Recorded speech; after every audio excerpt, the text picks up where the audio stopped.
In a so-called free state, officials and stakeholders concoct solutions to problems often created by other bureaucrats and with little regard for infringements on the people. These stories are born at the apex of freedom and entrepreneurship. We foolishly advocate for the taxpayer.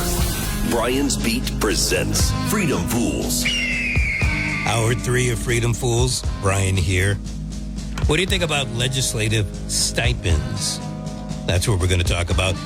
And hopefully, I say hopefully because you never know, hopefully there is a ballot question to eliminate them starting in 2027. Yes, we're always back, and we're forth too. The quote of the day, a woman always remembers. Remember that. A woman always remembers. Remember that. Magic Johnson. I can only imagine why he came up with that particular line. Nothing really new, but why Magic? Why is that a quote? Be that as it may, an act to eliminate legislative stipends. Section 1, Chapter 3, blah, blah, blah, blah, blah, blah, blah, blah, blah, striking out this. Here's what it's going to read, if indeed it happens. No member of the Senate or of the House of Representatives shall receive any regular compensation in addition to the base compensation calculated pursuant to Article, and I'm going to guess, if I know my Roman numerals correctly, it's 118 of the amendments to the Constitution. Section 2, this act shall take effect on January 6, 2027. The author of the bill is a former state representative. His name is John Hecht, Jonathan Hecht. And just happened to catch this one and I thought, wow, somebody actually has the nerve to put something like this together. Glad that he did. Let's talk to Jonathan Hecht. Jonathan, good afternoon. Welcome to Freedom Fools. Hi, Brian. Thanks very much.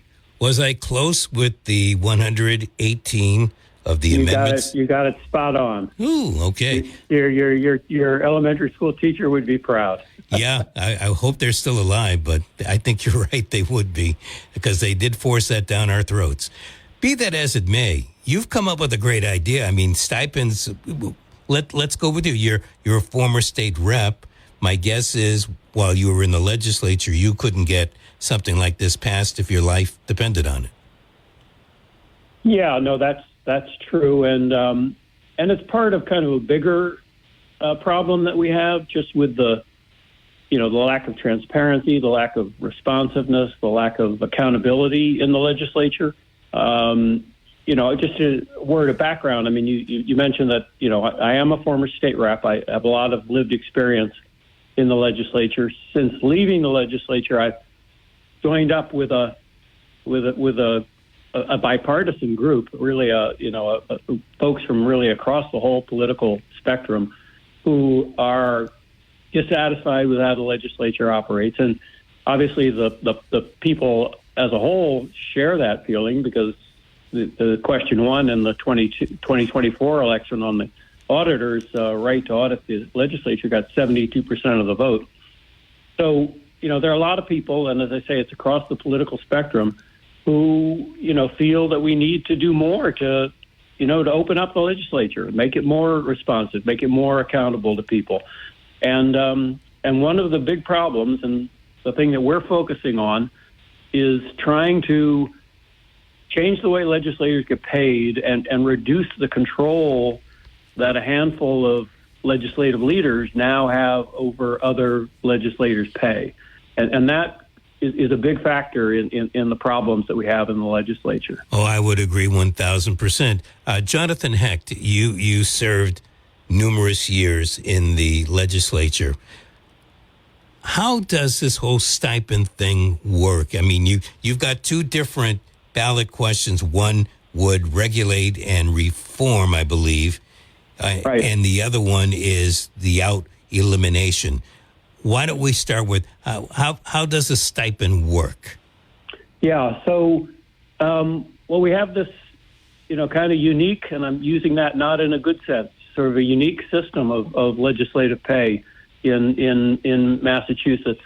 There's the base pay in that Article 118 in the Constitution that you read. That is now about $82,000 a year. So every legislator gets that across the board equally. But then we have these stipends, and they are extra pay for leadership positions, quote unquote, for committee chair positions, committee vice chair positions. And those appointments are all controlled by four people: the Senate President, the Speaker of the House, and the minority leaders in the Senate and in the House. And the number of these stipends has doubled in the last 30 years, and the amount of money that's attached to them has quadrupled in just the last 10 years. So it's now over $5 million of extra pay that those four people control. And there's no other state in the country where legislators get such a large share of their pay from their legislative leader. And, I'm just going to cut you for a second because, Sure. Again, I did not ask, when you were a member, were you a Democrat or Republican? I was and am a Democrat. Okay. So, do you think that Bruce Tarr and Karen Spilka and Mariano, and I forgot it's not Fatman, but the other guy in the Brad Jones. Brad, thank you. Do you think that when they're talking about that money, they're actually debating, or are they just kind of sitting there saying, "All right, we're going to give this amount of money," and they just easily concur? Oh, they don't have to agree. I mean, they each have a pot that they control. So Karen Spilka, the Senate President, controls all the stipends for Senate Democrats. Ron Mariano controls all the stipends for House Democrats. Bruce for Senate Republicans. Brad for House Republicans. So they don't. It's just money at their disposal. And basically, you get that money. So if, like, you're Senator Rodericks, you pretty much have to kiss the toenails of Karen Spilka in order to get a plum job like budget head or something like that. Well, I don't know how Mike acts around Karen. I mean, I'm just saying. Yeah, I mean, you got the essence of it, which is that it gives these four leaders, and it's really the Senate President and the Speaker, because their pots are much larger than the ones the Republicans control, gives them a huge amount of control over the rank and file members, because people's livelihoods depend on it. I mean, this is serious money. I mean, the range of the stipends is from about $8,000 per year for a vice chairmanship to close to $100,000. Whoa. The base pay is 80, and then somebody could get $100,000? Yes, on top of that. No way. Absolutely. Really? Yep. Yeah, so, that's a big source of leverage.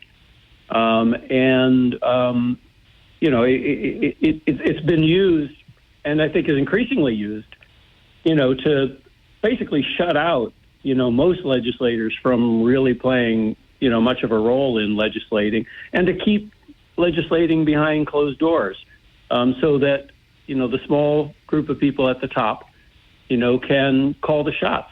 And people are afraid, and the legislature are afraid to call this out. They're afraid to buck the leadership because it's going to hit them in their wallets. And, there's just no other legislature in the country that looks like this. And Congress is not like this. Not even California. No, in California, the only people making extra money in the legislature are their Speaker of their House, the minority leader, and then the majority leader and the minority leader in the Senate. Four people. Whereas in Massachusetts, it's up to close to, 150 of the 200. How did it ever get like this? It's a great question. I think, it just hasn't gotten enough attention. It's kind of crept up. I think the big boost came in 2017. I was in the legislature at the time. I spoke out about it then. I voted against it. Didn't make me very popular. But, it was tied to a bigger bill that included raises for the governor and the other constitutional officers, as well as for judges. And it was vetoed by Charlie Baker, but the veto was overridden. And, and the Republicans in the Senate and the House, they take the money too. So, it's become just sort of part of the culture up there. And, it goes, a long ways to explaining why that place is as, slow and unproductive and unresponsive and unaccountable as it is, because, the real power is in so few people's hands, and the real work is being done by so few people, that, they're just not really, listening to the people. They're more attuned to, lobbyists and others who have special access. The committees have become completely defunct. What do you mean by that? Well, actually, it would kind of break my heart. I mean, you've probably been up to the State House. The committees hold hearings on the bills.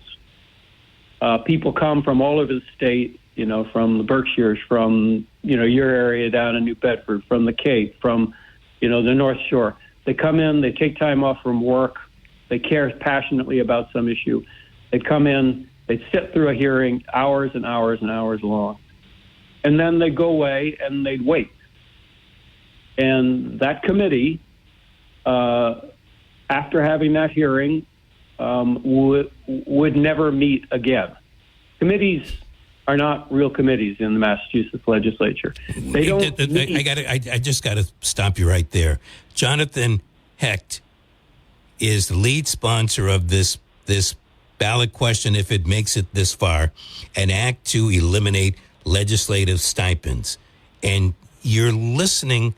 I'm sitting here in disbelief listening to what you're saying. Now you're telling me that we've got a bunch of people that head these committees and vice chairs of these committees that are getting a whole bunch of loot, maybe only $8,000, but upwards to maybe $100,000 for being on these committees.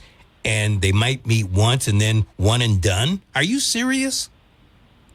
Yeah, I'm afraid so. I mean, the money is really being paid to, keep the work behind closed doors. I mean, that's what committee chairs are rewarded for.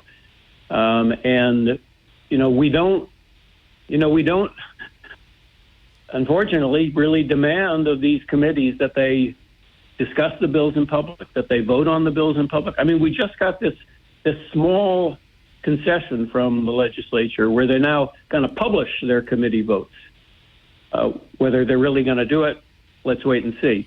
But, this shouldn't be a question of publishing committee votes. They should take their votes in public, in front of the public, in front of the press, in front of their constituents. The city council down in New Bedford, everything that they vote on, they vote right there in public, but not our legislature in Boston. I think they've been known to have a couple of late meetings, but I get your point. This is unbelievable. Oh, one part, I didn't hear you say anything about dealing with stipends. There are these travel stipends. Lawmakers that live out in the western part of the state. That's the way I heard it introduced. Well, they travel so far that they get some kind of mileage. Is that included in what you're trying to eliminate? No, it's not. I mean, that's not technically considered pay. It's considered an expense account, and it's covered under a different part of the law. That used to be a per diem system. You probably remember, if you went into the legislature, from wherever your home was, you'd get paid a certain amount per day. That system was done away with also in 2017, and instead every legislator gets an amount for office expenses is what it's called. And it's more if you live further from Boston and less if you live closer to Boston. that system also, I have problems with, mainly because there's just no accountability for how that money is being used. So in other words, if you have an office in New Bedford, I know a couple of our reps and Senator Montigny, they have offices down here. They get an expense to run that office. That's right. That's what that money's supposed to be used for. But I lived in Watertown. I didn't have an office in Watertown. I didn't. I was close to the State House. What'd you do with the money? I used the money to increase the pay for my staff and to hire some extra people when I needed them. And I was very careful to make sure that stayed segregated from my own bank accounts. But there's no requirement of that. So there's wait a minute. There's no requirement of that. So in other words, if you wanted to, you could have pocketed some of that money. Yes. No, I mean, I believe you. When you hear me trying to get words out of my mouth, that means I am flabbergasted to the point of no return. I am. This is sick. I agree, Brian. I mean, I'm sure a lot of the legislators do use it, to cover a local office. They may use it to cover their gas money if they're coming in from the South Coast or they're coming in from the Berkshires. But there's no requirement that they maintain a record of that. Man. Jonathan Hecht, if you'd like to get on and talk about eliminating legislative stipends, that's one of the bills. You know how to do it, 508-996-0500. Your other initiative regulates and reforms. Are those the right words? Yeah. And how does that work? Yeah, the idea with that, and that's the one that I hope we'll actually be able to go with. I mean, because what we need to do is, first of all, we need to cut back on these stipends a lot, because a lot of them are being paid for nothing. I mean, they're just like patronage money. They're just being paid for loyalty and deference, and being paid to keep the work behind closed doors. But we can also use the stipends as a way, basically, to get the right kind of work out of the legislature. So we can say, if you want to get extra pay, not only do you have to do real work, but you have to do it out in the open where we can all see it. And that's what I'm hoping, we can do with these stipends is use them as leverage to get the kind of, open, accountable legislature that I and a lot of others, for a long time have been pushing for, but haven't really been able to accomplish from inside. So we need to demand it from outside. And I think this is a good source of leverage to get it done. If Jonathan Hecht was still a member of the state representatives of what I call the Bacon Hill lawmakers, and you introduced these initiatives, what would be happening to you? Well, I had a lot of strikes against me already, Brian, right from off the bat. I voted against, eliminating term limits when DeLeo did the flip-flop and said that his position had evolved and he no longer believed in term limits for the speaker. I voted against the increase in the stipends. So I have personal experience with what it does. Let me just start to tell you, though, we as this coalition that I was talking about, this coalition to reform our legislature, and I encourage people to go look at our website, we introduced exactly what I just described, this reform and regulate version of stipend reform. We introduced it as a bill this January. And the legislature has just sat on it. They've done nothing. They don't even want to acknowledge that it's there. Well, this is the same legislature that is all too willing to have Diane DeZoglio come in and do an audit. So why should I feel that you're going to get any special privilege? Right. This is a Bacon Hill that is just run amok. I don't know why somebody defaced it a couple of weeks ago, but, after listening to you and a few others, I kind of get it, if you know what I mean. Yeah, I there's a lot of frustration for sure with our legislature, and it's totally understandable. I'm hoping that this is, finally the tool that we can use to turn that into, some constructive change. Well, I hope you're right. We need the legislature. We need a good legislature. We're facing a lot of problems. Let me ask you, since you said you're hoping, I think that many people hoped, like I did when I'm part of that 72% that voted for the auditor to be able to do what auditors do.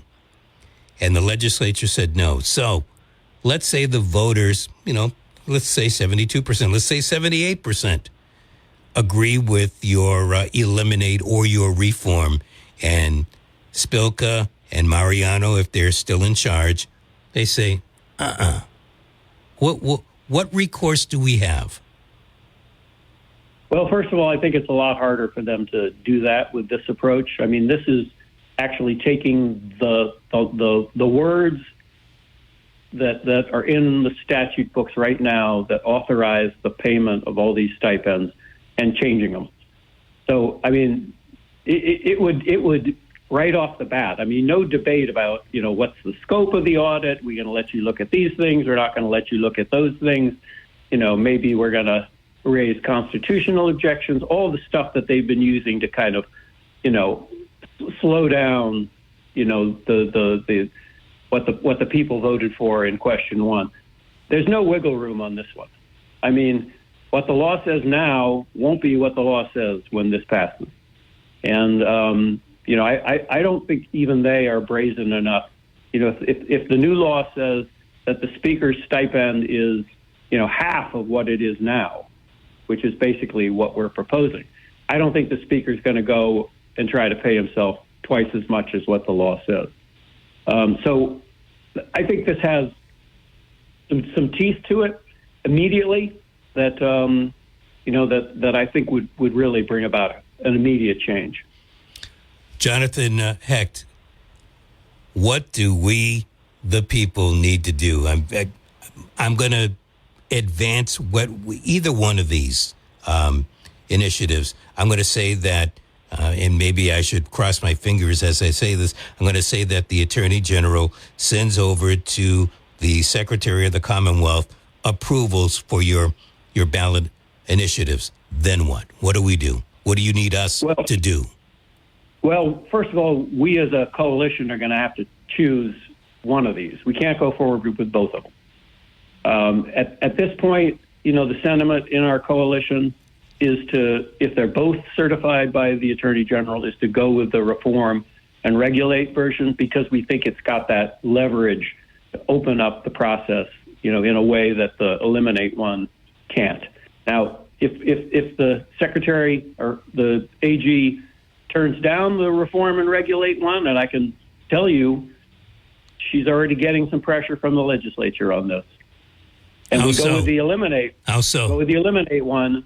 My hope is that will scare them enough that they'll come to the table and negotiate something that really works for everybody. Can I bring you back? She's getting some huff. She lives down here now. So how do we try to protect her from them? Well, that's hard to say. This is going to be happening within the next 2.5 weeks. The Attorney General has till September 3rd to certify all the ballot initiatives that were filed by August 6th. So that's something that her attorneys are working on. I actually have a lot of confidence that they're going to do this in a fair, above board manner. But the legislature is not happy with the idea, that we would say, if you want to make extra money, you actually have to do real work and do it in the open. I think we're going to get certification of both. At that point, what people can do is they got to sign, the signature pages to get these on the ballot. Because, as you know, we're going to need 75,000 people around the state to Stein to support this. And that's, we got to do that between the middle of September and the middle of November. So that's where people can really come on board and make sure this gets to the ballot. If it gets to the ballot, we feel very confident, that we'll see support, in the same kind of range that question one got last time. But we got to get it to the ballot. I don't think you're going to have that kind of a problem. Knowing my listeners, the station's listeners, folks from this area, there are a lot of people that like patronage, but there are a lot more people that don't. Yep. I once again, I'm stumbling here, thinking about some of the things that you have brought forth today. That these committees, they might meet once and then they don't meet again, and we're paying thousands of dollars. This is taxpayer money we're talking about. Yeah, that's right, and that's why I think not only do we have the right to demand this, but I think at the end of the day, we're gonna call the shots on this because legislators, their pay has to be in a law, and we as the people have the right to make a law, and that's what this is about. All right, let's do this. When we break down those committee heads, vice and chairperson, how much money will each one of them get for that position under your reform and regulate? Yeah. So what we're proposing is that the top stipends, the speaker, the Senate president, the Ways and Means chairs, all these assistant majority and minority leaders, their stipends would be cut quite substantially. The speaker would be, he's currently getting a stipend of close to $120,000. What we propose is about half of that. Committee chairs, there are some committees now where the chairs are getting $45,000 in the stipend. Others where they're getting about half of that, $22,000. We say, first of all, not all of the committees are doing enough work to justify any stipend. So, there are some of these committees, there's both the House and the Senate have a committee called Intergovernmental Affairs. For the life of me, I don't know what that means or what they do. I know they don't have any bills. They don't have any hearings. They don't produce anything. So those types of committees just eliminate the stipends entirely. But for the committees that are doing real work, and what we say is if a committee is going to hear more than 50 bills, that they have a reasonable volume of work, then all of those, every committee, the stipend would be about $27,000. So, it's a reasonable level of compensation, but it's tied to, some actual performance. And that's what we're looking for here. We're not trying to say, don't pay legislators. They do important work. We want people who have qualifications and who are really committed to the work to do it, because what they do makes a difference for all of us. Doesn't that $82,000 base pay, isn't that significant enough? Because a lot of these lawmakers also have side jobs, or being a lawmaker is their side job. Well, that's again, I think we ought to pay enough that they don't spend most of their time on something else. How about the opposite? How about we don't pay that? So it is, like Florida, like Texas, and a few other states where the legislature is part-time, and that way, and they show up part-time, and they do that work during that jammed period of time. Yeah, well, I think that maybe you and I view that differently, Brian. I mean, I think what the legislature does, is important enough to warrant it being a full-time job, people who are really giving it their full time. And, so what I worry about is if we go to, a level of compensation that's too low we're going to end up with only, rich folks or only people who are, really spending most of their time doing something else. And I don't think that does the state a service. Well, I hear you. And I would say this. You've got a lot of people listening to us talking right now who don't hold the legislature in high regard at all. So it's a 6 of one, half dozen of the other. I noticed that Florida and Texas, for all the bad that may happen down there, they seem to run very effectively. Well, I don't know. I mean, I've never lived in Florida. I've never lived in Texas, so I don't have personal experience with that. My experience with the legislature here in Massachusetts is that most of the people who come into that building come in there for the right reason. A lot of them have been, a local elected official. They've been on a school committee or they've been on a local board of select people. And they go up to Beacon Hill, because there are things that they really want to try to get done. The problem is that the system up there and this pay system is a big part of it. Quickly, marginalizes them. And they end up just, unable to really have the impact that they want to have. I want to make it possible for the right kind of legislators that are doing it for the right reason to have, the impact that we as the voters, I believe the majority of voters, want to see them have. And that's what this is about. Well, I look, when you get the okay, and I do believe, unless there's something wrong with the language, I do believe you're going to get the okay. We definitely want you to come back and talk to us about this and get some petitions down here and get the ball rolling. Yeah. Well, that sounds great. That's exactly what we need to do, and would be happy to be on your show again and tell people how they can get involved. Jonathan, I'm going to give you the last minute. Go ahead.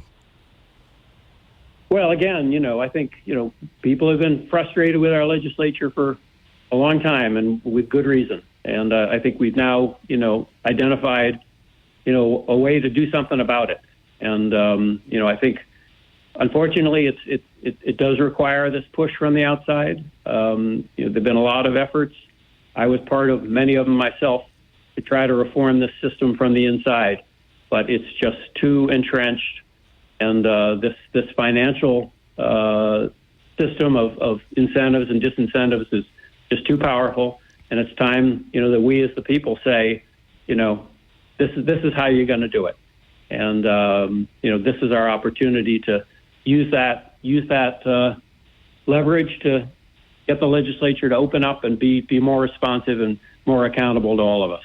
So appreciate having the chance to talk about it. No problem. I do have one more question, and it deals with both of the ballot initiatives. If they both do pass, would you consider having two petitions and going forward and, one person signs one petition, chances are they're going to sign the next one, so folks could vote on both questions in November of 2026?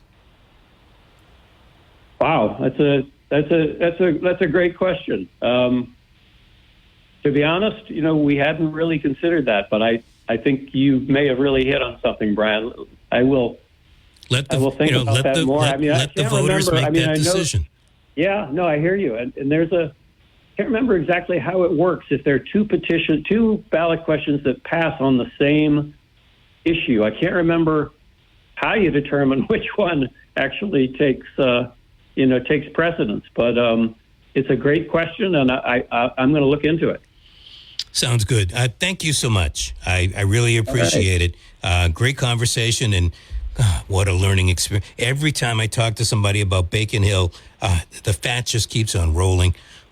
Thank you, Jonathan.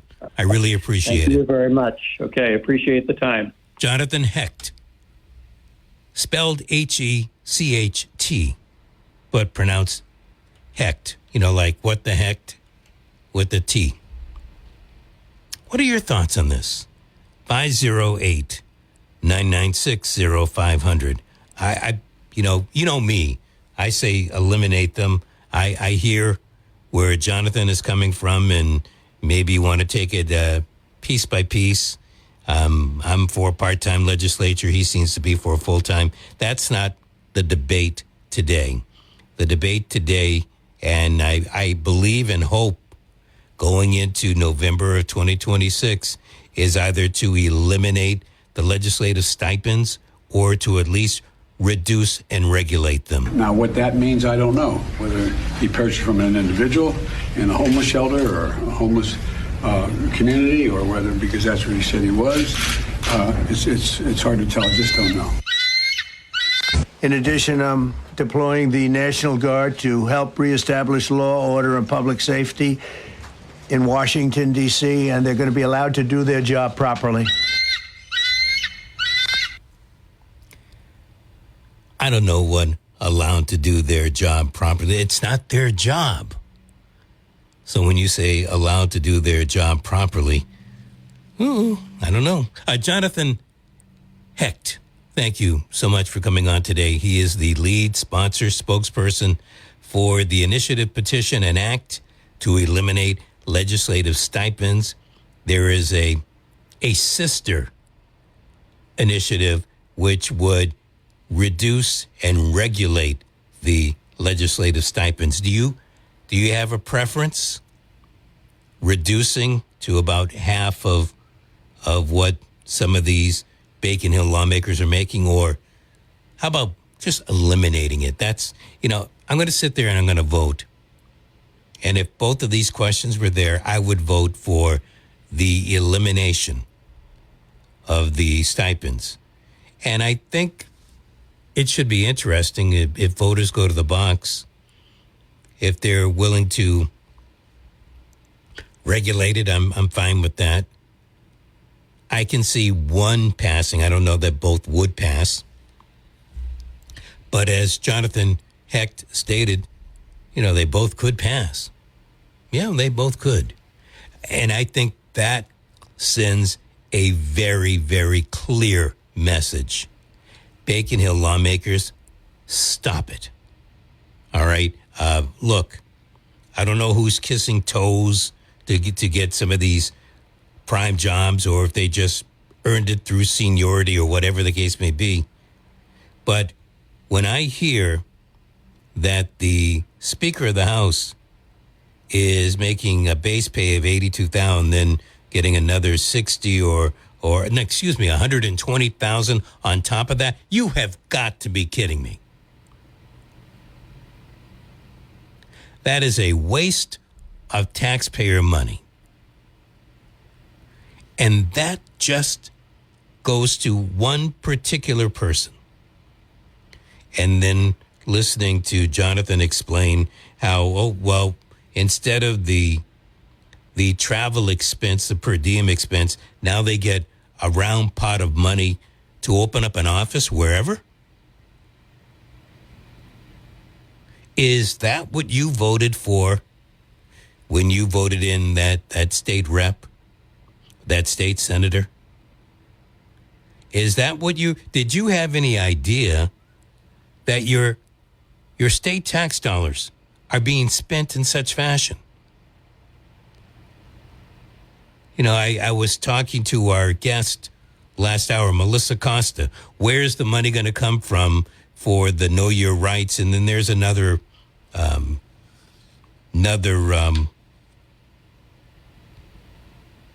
section of the safe zone resolution where it might come down to, who's going to get paid to do this, that, or the other? Where's the money going to come from? In fact, I believe not only Chris Cotter, but Bruce Oliveira was very strong in his opposition because of the fact that he's a numbers guy.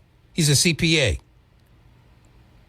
And he knows that the mayor and city council have eliminated X amount of dollars. He knows the federal government's trying to get out of the education business.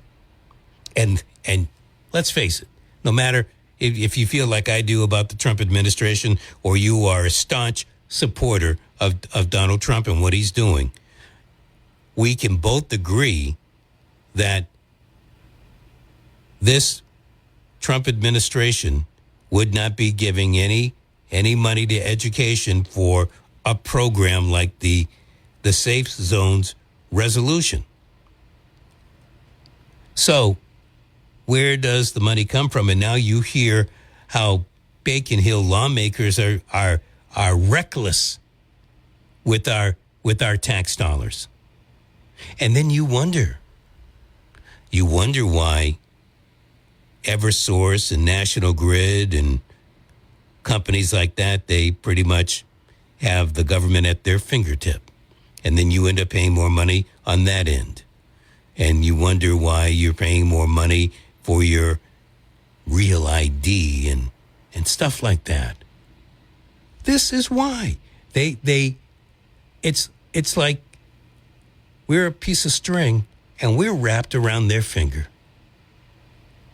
It is unbelievable the things that the yous and me's allow to happen. I will add to it. I believe that most of the time we don't know what's going on. One of the reasons we don't know what's going on is because we have a full-time legislature. And because they work full-time, they get all of these perks. And they've been adding up since the 1980s. Perk after perk after perk after perk. And you wonder why you're broke. Same thing happens on the federal level.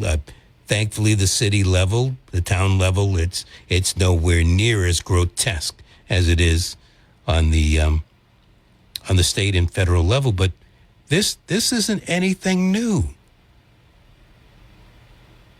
And you heard Jonathan.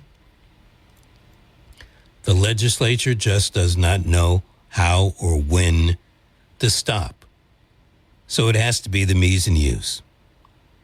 So first stop would be Andrea Campbell, the state attorney general. We got to hope for a big thumbs up on both accounts, both of these bills, both of these initiatives, I should say. And then look, if they will bring petitions down here, and if the management will allow us, we'll have people come to the station and sign up. I hope that there'll be people at Market Basket and Stop and Shop, Home Depot, Lowe's, Dunkin' Donuts, Starbucks, all over to get these signed. Because this is vitally important. I knew that there was a lot of money being spent, but I never knew it was to the degree that was just mentioned on this program. I thank Jonathan Hecht on two accounts. One, for coming on to our show, and the other one for introducing both of these ballot initiatives so we could find out and invite him to come on to the program. My thanks also to Melissa Costa for joining us earlier, and of course for your phone calls today on Freedom Fools. Power to the people.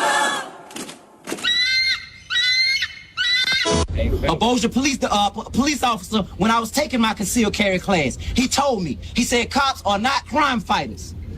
Black people, cops do not fight crime. They respond. No, they respond to crime, little daddy. By the time the cops get there, you already been messed over.